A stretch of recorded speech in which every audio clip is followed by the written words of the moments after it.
はい、皆さんこんにちは、TIFF トークサロンへようこそお集まりくださいました。私は東京国際映画祭プログラミングディレクターの、市山正蔵と申します。英語通訳は富田香織さんに、お願いいたします。本日は東京ミッドタウン日比谷内の、日比谷三井カンファレンスからお送りしております。Good morning, everybody. Welcome to the TIFF Talk Salon. This is Mr. Shozo Ichiyama. He's a programming director of Tokyo International Film Festival and also the moderator. Your English interpreter is Kaori Tomita.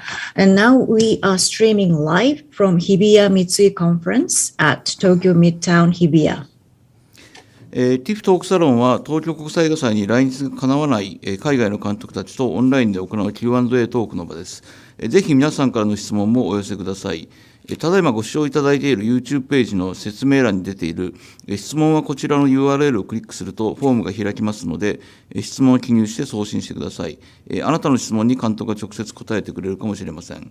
ご質問は日本語か英語でお書きください。TIFF Talk Salon is a Q&A session with our director filmmakers who couldn't make it to Tokyo International Film Festival in person. So please send in your questions. There is a button saying question form on the YouTube page that you're watching. So if you click it, then the form will be open so you can write in your questions and send it to us. Your answer might be directly answered.Your question might be directly answered by the director. And also, please write in your questions either in Japanese or in English. はい、トーク終盤にはフォトセッションに代わるスクリーンショットタイムの時間を取りたいと思います。ご視聴の皆様はその時に画面をスクショして、ソーシャルメディアや SNS でぜひご利用ください。Towards the end of the talk session, we have a screenshot time instead of protocol. So please make the use of that time and make a screenshot and use it for your social media. それでは早速ゲストの方を、お招きしたいと思います。ワールドフォーカス部門ムリナの監督、アントネータ・アラマット・クシャノビッチさんに、お話を伺いたいと思います。Now we'd like to call in our guest today, Miss Antoneta Alamat Kusijanović. She is the filmmaker of Murina from the World Focus section. それではアントネータさん、よろしくお願いします。Please, Miss Antoneta Alamat Kusijanović, please come in. はい、Hello。今そちらは今どちらにいらっしゃるのかというのと何時頃でしょうか今。Hello, where are you and what time is it over there?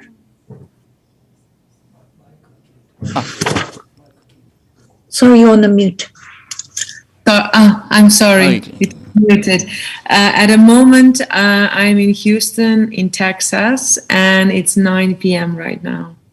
And I'm very happy to be here. 今ですね、アメリカのヒューストン、テキサスのヒューストンにおりまして、午後9時です。で、今回非常にお招きいただいて嬉しく思っております。はい、この、無理なですね、カンヌ映画祭でのカメラドールを、撮った作品で、本当に素晴らしい作品で、これを上映できて、我々もすごく嬉しいと思っております。ありがとうございました。Well, your Murina won the Camera d'Or at Cannes. It's a wonderful film. So we are very happy to be able to show your film here in Tokyo. Thank you very much. It's a pleasure to be invited to Tokyo. And I'm very sad I was not.They are present in person. どうもお招きいただいて本当にありがとうございます。個人的に来日できないということが非常に悲しく思っております。はい、まずですね、一つ私の方からも質問がありますが、アントネートさんですね、このムリナの前にイントゥ・ザ・ブルーという映画を撮ってらっしゃいますが、これもちょっと私は見ていないんですが、やはり海に潜る女の子の話であるというふうに書かれておりました。この短編とこのムリナの関係といいますか、あるいはこのムリナというですね、この題材を撮ろうと思ったきっかけというのを教えていただけますでしょうか。I understand that you made a short film called Into the Blue. I'm sorry I haven't watched it yet, but I heard that it's again the story of a girl who dived into the sea. And are there any relationship between this short film Into the Blue and Murina? Or how did you come up with this idea to make this film, Murina? Thank you for your question. when I made short Into the Blue, I discovered this wonderful world and contrast between underwater and above the water and its subconscious. And I met my actress, Grazia Filipovic. And after finishing that movie, I really wanted to stay more in that world. So I wrote Murina for her. はい。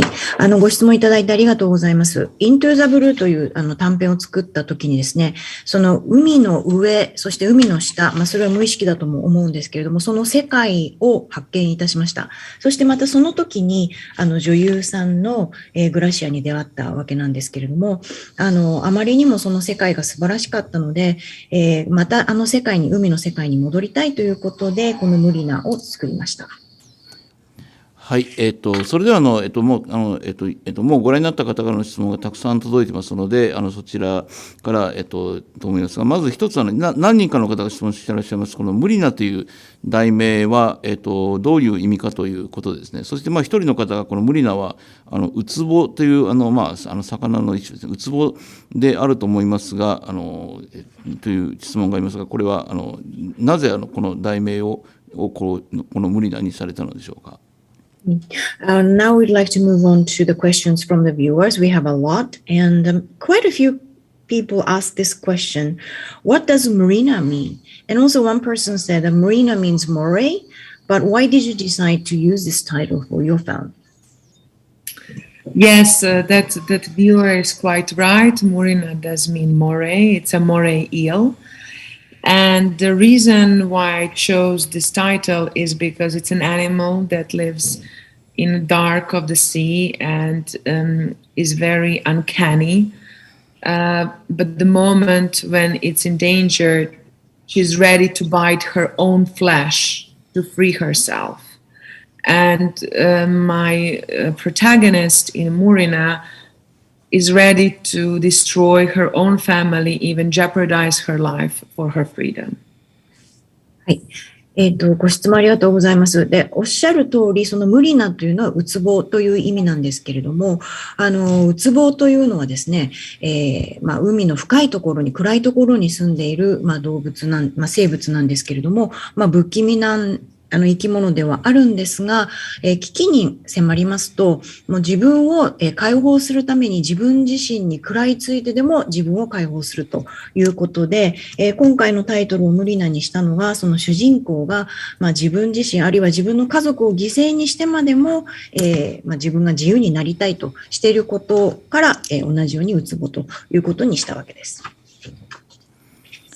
はい、ありがとうございます。そして、また別の質問に移ります。この映画を見て衝撃だったのは、父親が自分の娘を所有物のように扱い、娘の人生をなど全てをコントロールしようとするところでした。クロアチアでは実際にこのような親は多いのでしょうか。And the next question is that I was quite shocked to see the father, Ante, was treating her daughter as his, own property. And he seems to want to control everything about her life. Is it quite typical in Croatia? Well, it's very interesting to get a different feedback from different viewers. When I show the film in Croatia, they do not see this father as problematic. They see it as a quite caring person who has his best interest, the best interest of the child. Whereas some other countries is interpreted very differently. So for me, it's always intriguing how certain mentality will read this film. はい。非常に面白いと思いましたのが、いろんな、ビューワーの方が、見た方が、いろんなフィードバック、コメントをくださるんですね。で、クロアチアでこの映画を上映した時には、この父親が問題であるというふうに見た人は誰もいなくて、お父さんは非常に、思いやりがあって、娘のためにベストな、ことを考えているいいお父さんだというふうな意見があったんですね。ですが、他の国で見せるとまたいろいろな解釈がありますので、そういうところが非常に、キャラクターの解釈という、その主人公、登場人物の解釈というものは、国によって、文化によって随分違うんだなというふうに非常に興味深く思っております。はい。あとですね、これ、また別の方からの質問です。ユリアがですね、どんな学校に通っていたり、どんな友達がいるのかということが、わからないまま、映画が進んでいくというところをちょっと面白いと、思いました。ある種想像力をかき立てられたということなんですが、それはどのような、この意図でそのようにされたのでしょうか。The next question is that, it's interesting, that you didn't really show where the school, what kind of school Yuria goes to, or what kind of friends that she has. We just saw that she wanted to leave the island. So that was interesting because they left a huge room for us to, imagine. What's the intention behind it? Well, the months that are depicted in this film are during the summer, and there's no school at the time. And Yulia lives on such a part of Croatia where once the school is over, she's isolated and living in this environment that is quite outcast almost with her family. So it was intriguing for me to see a child or a teenager who has so much desire to connect, yet the only thing she can experience is a tourist coming and going out of her bay. はい。この映画で描かれていたのがですね、夏休み中だったということで学校がお休みだったんですね。なので、ユリアが住んでいるのはクロアチアでも本当に遠隔地、離れたところ、僻地ですので、学校が終わってしまうと、ああいう場所だから、非常に孤立してしまって、家族と過ごすしかないということなんですね。で、私にとって非常に興味をかき立てられたのは、10代の女の子なので、いろんな人とつながりたいという気持ちがすごく強いと思うんですが、彼女の状況がそうですので、コネクトできる、付き合いできるのが、入り江を行き来する観光客だけというところが面白いと思いました。はい。それは次の質問ですが、この、ヒロインのユリアはですね、ずっと家の中とかでも水着を、終始映画の中で全部水着を着ていますが、これはこの島の人たちの実像に基づいているんでしょうかと。The next question is, the Yuria in the film, all through the film, she's mostly wearing the swimsuits. Is that so? Is that the custom in this area, in this island? Well, it is very often that during the summer, when you live on an island, the sea and the beach and the environment is part of your living space and like almost a living room.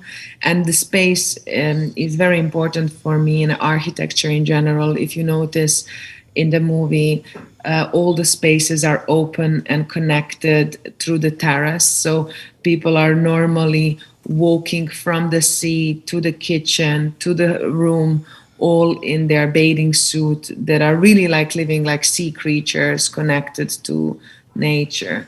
And yes, the swimsuit is also an armor which changes through the movie, and it changes from something innocent and weaker to something stronger but maybe artificial throughout the middle of the film.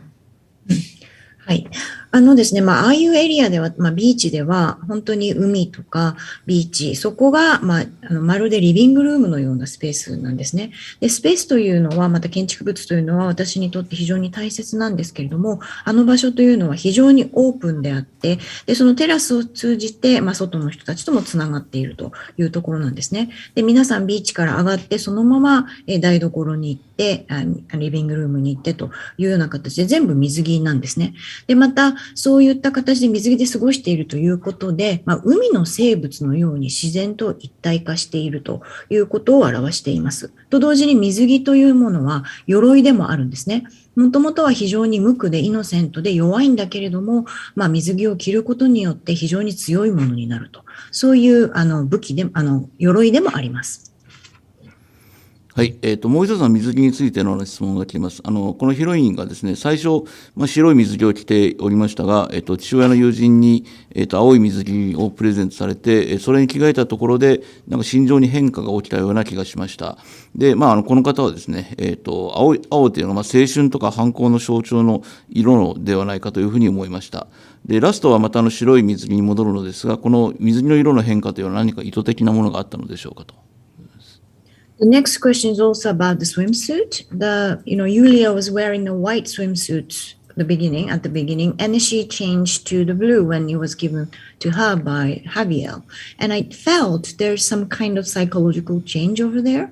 And also, I wonder the blue means that the color signifies the youth or rebellion. And at the end of the film, she put on a white swimsuit again. So what's your intention of this change of the color of the swimsuit?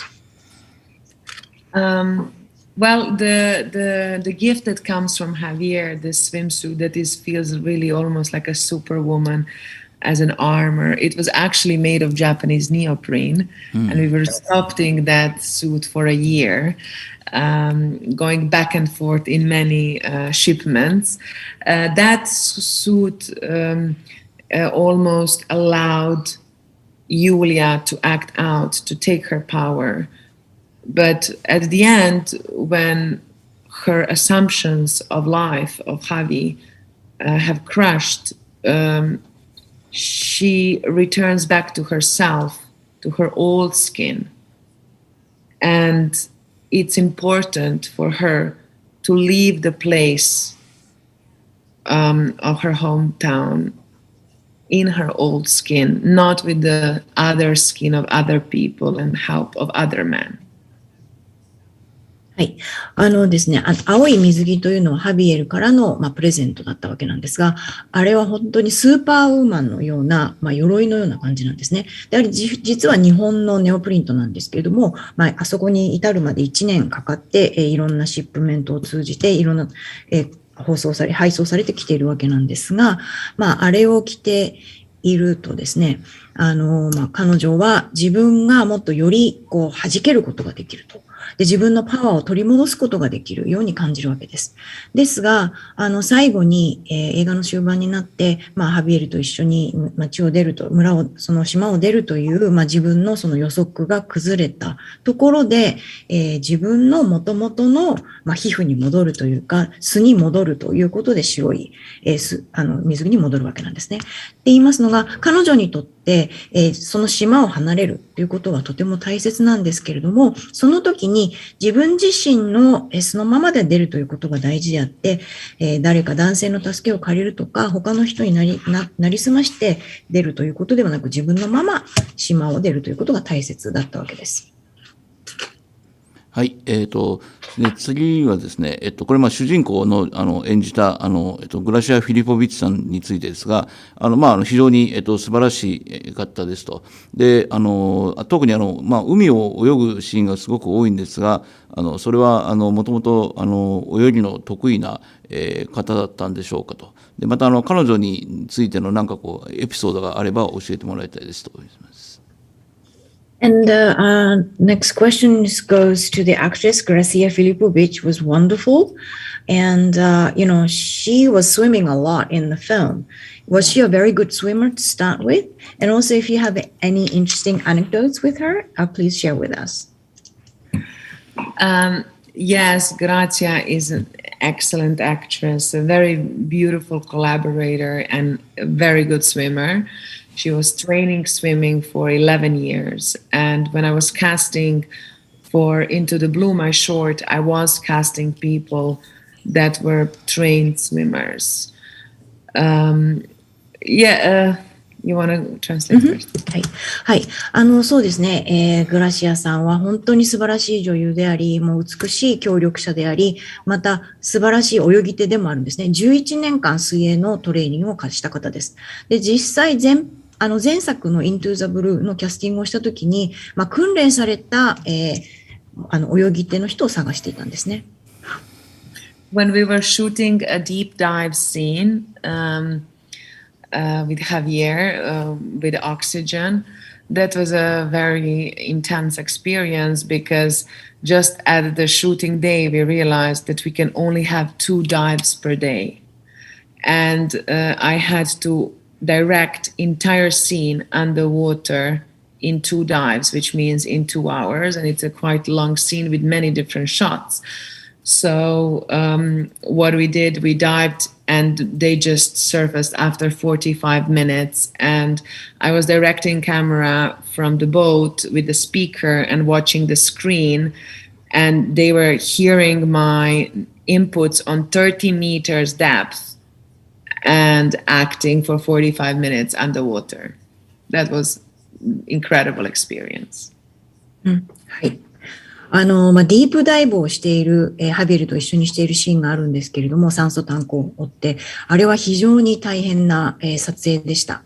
で、撮影のスケジュール的な意味もあって、1日にダイブ2回しかできないということになりまして、で、私はシーンを、ダイブ2本のうちに、つまり2時間のうちに全部撮らなければいけなかったわけですね。かなり長いシーンだったんですけども、いろんなショットがあって、なので非常に大変でした。なので、彼らには、45分間ずっと水面下にいてもらいました。で、私は監督するのにボートの上に立って、で、ボートからスピーカーで水面下に話しかけて、で、彼らは30メートルの水深下にいて、私の監督の声を聞いて45分間演技をするという非常に大変なシーンでした。撮影でした。はい、次の質問です。本当素晴らしい作品で、すごく映像美を堪能いたしましたと。一体この映画はどれぐらいの期間で作られたのでしょうかという質問があります。The next question is that this is a beautiful, visually very, very beautifully breathtaking film. I really enjoyed it. And how long did it take for you to make this film? Are you asking me on set or in general? I guess I will answer both. We were in pre-production, in writing for a year and a half, and then in pre-production for another year. Altogether, by the time we premiered, it's been 4 years, 1 year of waiting with the film during COVID. And on set, we shot everything above the water for 28 days or so, and under the water for 12 days, because that takes a really long time, because it requires entire crew. Above the water, same, but under the water with an extra people watching over the crew for safety. はい。ですね、脚本を書くのに1年半かかりまして、またプリプロダクションに1年かかりまして、全体的にプレミアまでに4年かかりました。1年コロナで待たなければいけないということもあるんですけれども、そして現場で撮影の期間なんですけれども、水上で、丘の上で撮ったのが28日間。で、水面下で撮ったのが12日間だったんですね。水面というのは非常に時間がかかる撮影で、水上、陸の上のクルー、そのままプラス他のエキストラにクルーをお願いして、安全を確保したりと余計に人数がかかりました。はい。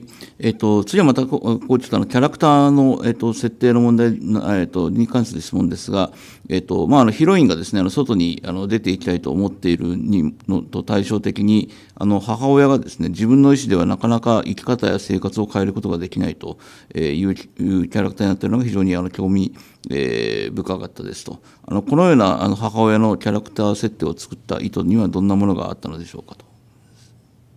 Okay, next question is about characters.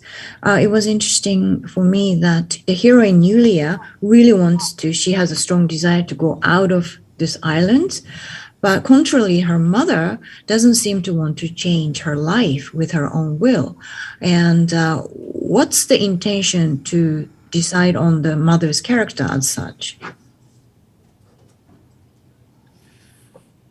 I wanted to portray two different worlds and two different upbringings where one understands another, yet they are so differently wired. I think that mother knows the sacrifices that she had to make to bring up her daughter, but she also knows the temptations of the world that is outside of their island, but she knows also she has a wisdom and reality about how shallow the propositions are to leave. And somewhat what Julia also discovers at the end, that there's a bit of she understands that there is brutality but truth to her island. That's how she sees it. はい。ですね、違うキャラクターを描いて、違う世界がある、違う育ちがあるということを見せたかったんですね。そのコントラストを見せたいと思いました。そして、お互いに理解しているんだけども、全く違う考え方の上で、育ってきていると。で、お母さんは、犠牲を払って娘を育ててきたということも分かっていますし、と同時に島の外の世界に、誘惑を感じるということも自分で分かっていますし、と同時に、お母さんは、賢さがあって、現実的でもあるので、外の世界のその浅さというものも分かっているんですね。で、そのユリアも、最終的には、その、賢さというか知恵を身につけるわけなんですけれども、外の島の世界には残酷さもあるんだけれども、真実があるということをお母さんは理解していると思います。はい。で、次の質問ですが、これ、あまりうまくいっていない結婚の形がいろいろ出てきたので、結婚というもの自体に何か疑問を持ってらっしゃるのではないだろうかというふうに感じました。そういうメッセージはあったのでしょうか。Well, there are many marriages in the film that doesn't seem to be going well. So I'm wondering whether you have doubts about the marriage. And did you include a message in that film? That's a very interesting question. I have not been asked yet. Well, I actually am quite opposite. I'm very, very happily married, and with a son that I just got on the day I received camera d'or, I gave birth. So mine hopefully does not turn like those in my film. But yes, it was less the marriage, it was more the mentality, which I think that there's a strong chauvinistic mentality and the sense of men owning their children, men owning their wives, and it is something that I clash with personally as a Croatian woman. はい。非常に面白い質問ですね。初めて質問されたんですけれども、実は逆で、私は非常に幸せな結婚をしており、で、息子もいるんですけれども、カメラドールを受賞した日に出産しました。ですので、この私の映画の中のような結婚の形にならないように、このまま幸せに過ごせればいいなというふうに思っています。で、この映画はですね、その結婚についてということよりは、そのメンタリティについて描いているんですね。つまり、その男尊女卑、男性優位の社会であるということ、そして男性が子供だったり、妻を所有しているというメンタリティ、そのクロアチアの現実なんですけれども、で、実はそういうメンタリティと、私自身クロアチアの女性として、そういうメンタリティと対立してきたわけです。はい。実は僕カンヌ映画祭の受賞の記者会見をライブで見てたんですけど、監督が、カメラドール、の時にいなくて確かに脚本家の方が代理で受賞されたのを見てたんで、今その理由が、わかりました。それは本当にすごい偶然ですけど、おめでとうございます。Well, Mr. Ichiyama was actually watching the press conference when live when when the Murina won the camera doll, and you weren't there, but the scriptwriter was receiving the awards. I was wondering why, but now I know the reason. Congratulations! What a coincidence! What a great coincidence. They say that every child comes with gold, so there it was in my experience. Sorry, every child comes with gold. with the gold. はい。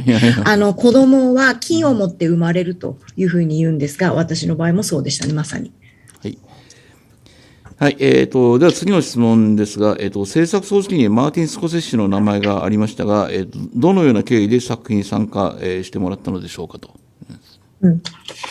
I saw the name. The next question is that I saw the name of Martin Scorsese is on the credit as executive producer. How did he get involved? In the very beginning, when I started pitching Murina right after Berlin Film Festival, where we premiered Into the Blue, RT Features got involved in the film, and they had the collaboration with Martin Scorsese to support first and second time filmmakers. And I had the privilege to be one of these three people supported within this initiative. It was very, very beautiful experience to meet such a master and to hear from him about film and to hear from him about my own film. はい。このモリーナをピッチしている、作りたいと思っている一番最初の頃にですね、ちょうどベルリン映画祭で Into the Blue を見せた後だったんですけれども、一緒に、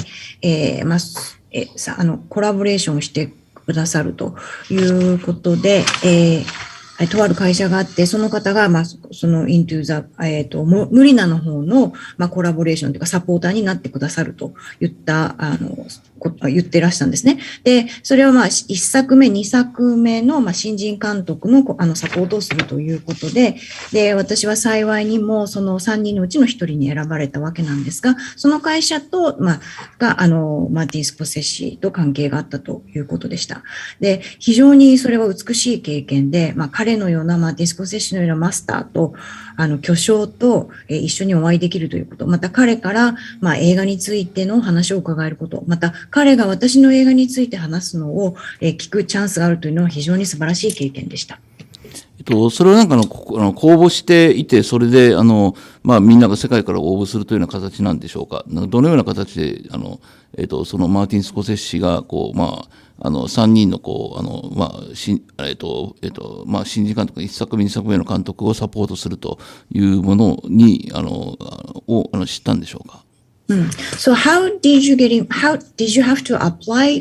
Were there an audition or what was the competition to be chosen? One of the three that the Martin Scorsese is supporting the new filmmakers, the first or second filmmakers. Were there like open competition, or how did it happen?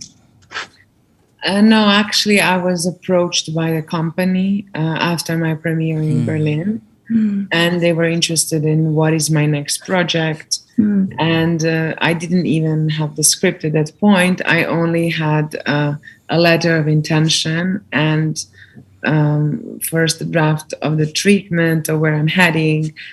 And they asked to read that. And then 3 months later to meet me in Cannes. And that's when they told me that they would love to produce the movie RT Features with Martin Scorsese. はい。ですね。いや、実はそのベルリンでその Into the Blue をプレミアした後、その彼の会社からアプローチされたんですね。そして次のプロジェクトは何ですかというふうに言われて、サポートしたいって言われたんですね。で、その時も脚本さえなくって、こういうものを作りたいという、インテンション、レターオブインテンションと、あとトリートメントのドラフトしかなかったんですが、それを読んでくれと言われて、読んだんですけれども、その後3ヶ月後、じゃあカンヌで会いましょうというふうに言われまして、そして、そのカンヌで、マーティスコセッシの会社が、じゃあ分かりました。うちの会社で、その映画をプロデュースしましょうというふうに言ってくださったんです。で、スコセッシは直接会ってアドバイスを受けたりということは何度かあったんでしょうか。And did you get advice directly from Martin Scorsese, or did you have that direct contact with him while you're making the film? Yes, I actually met him on my birthday, and we had a really wonderful exchange. I met him in New York. That was very meaningful for me, but also he watched several cuts of Murina after I shot the film and gave his notes. はい、何度かお会いしまして、実は私の誕生日にお会いしまして、いろんな話をしました。で、その後ニューヨークでも会って、お話をして、で、また、このムリナのいくつかのカットを見ていただいて、メモを、くださいました。はい。それで、だんだん時間がなくなってきたんで、もしかしたら最後の質問ですが、今何か企画してらっしゃるもの、こういうものを次には取りたいという計画はあるでしょうか。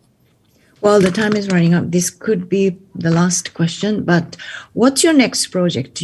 Are you planning anything? Are you prepping anything? I am actually writing a script.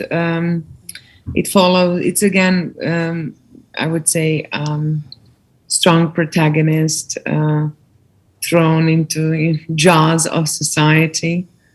And fighting for truly altruistic emotions, as a love for your child, as a love for self-love as well, and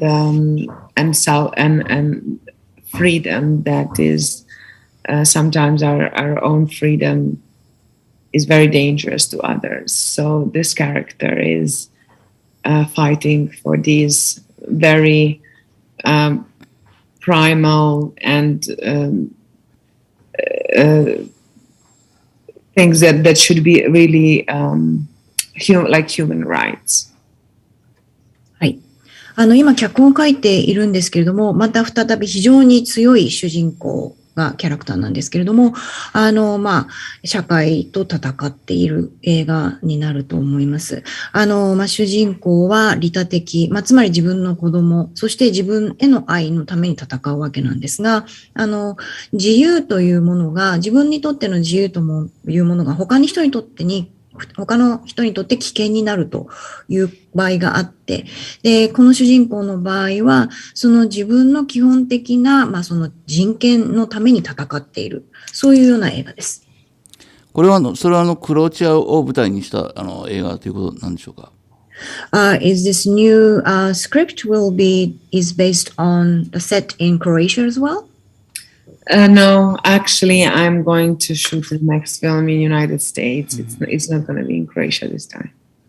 いや、次の映画はアメリカで撮る予定で、クロアチアではないんです。それはどういう理由というか、アメリカのどういうところでに興味を持って脚本を撮ろうと思ったんでしょうか。Why is that? What about America were you interested in shooting? Well, I have a lot of complicated emotions to say about background in Croatia and film industry there, but not to go in depth about that. I think that I still believe that in United States, I've really got my true chance to do my calling, which I have not truly got in my own country. I also believe that I was educated in the United States, and speaking to the audience is important part of filmmaking for me. The stories do need to come from deep in ourselves and from the message that we want to transmit, but we need to make sure that we are followed by the audience and that steps we are leading to audience are necessary to have the emotional catharsis. And I find that very close in American cinema. はい。私はクロアチアという国の背景、あるいは映画産業に対して非常に複雑な気持ちを抱いているわけなんですが、それはそこで置いておいて、私の本当に、自分の転職である、映画作りというものに、ちゃんとしたチャンスを与えてくれたのはアメリカだったんですね。クロアチアではできなかったことなんです。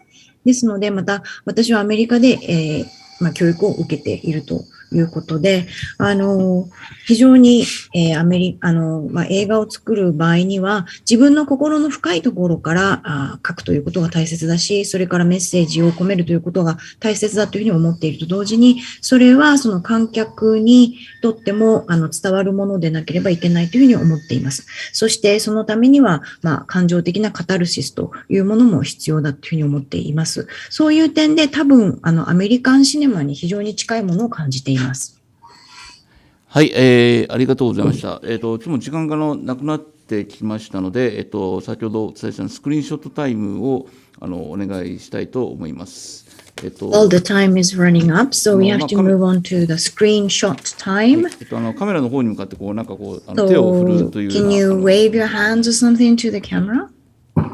Yes. Thank you, Tokyo Film Festival. 東京国際映画祭、どうもありがとうございます。Thank you very much. Thank you. どうもありがとうございました。じゃあ最後になんか一言日本の観客の皆さんにメッセージをお願いいたします。Well, lastly, could we have a closing message for the Japanese audience?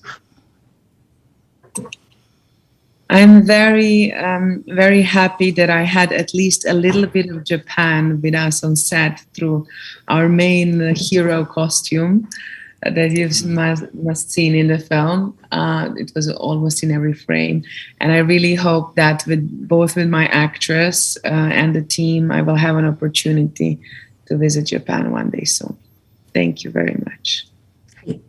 今回ですね、主人公の、コスチュームが日本製で、日本のものであるということで、少し日本のエレメントが今回の映画に入っているということを非常に嬉しく思っています。そして、近いうちにですね、女優さんまたチームと一緒に日本を訪れたいと思っています。どうもありがとうございました。